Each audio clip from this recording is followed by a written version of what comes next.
I'm here today because I have something important to discuss with you. I'm here because I want to talk with you about your education and what's expected of all of you in this new school year. Now, I've given a lot of speeches about education, and I've talked about responsibility a lot. I've talked about teachers' responsibility for inspiring students and pushing you to learn. I talked about your parents' responsibility for making sure you stay on track and you get your homework done and don't spend every waking hour in front of the TV or with the Xbox. I've talked a lot about your government's responsibility for setting high standards and supporting teachers and principals and turning around schools that aren't working, where students aren't getting the opportunities that they deserve.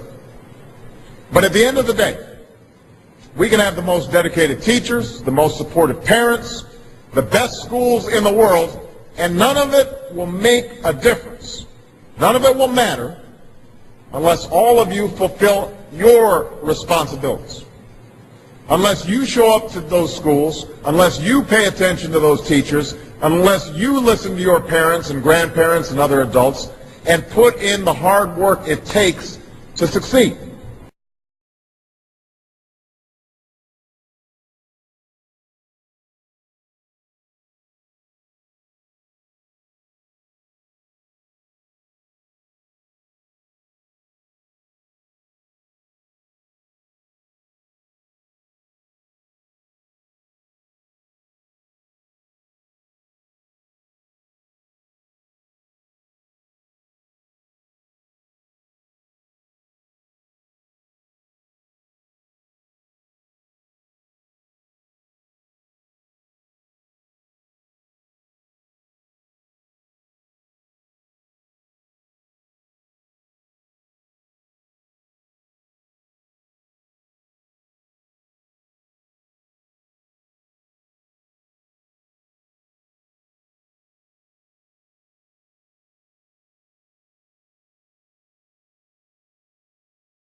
The more carbon emissions we dump into the air, the faster forests and plants grow.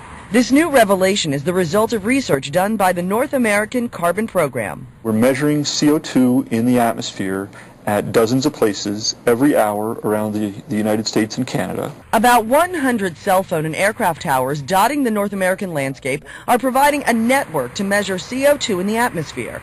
Physicists tracking the data have found an unexpected benefit of rising carbon dioxide levels. Stuff is growing faster than it's dying, which is weird.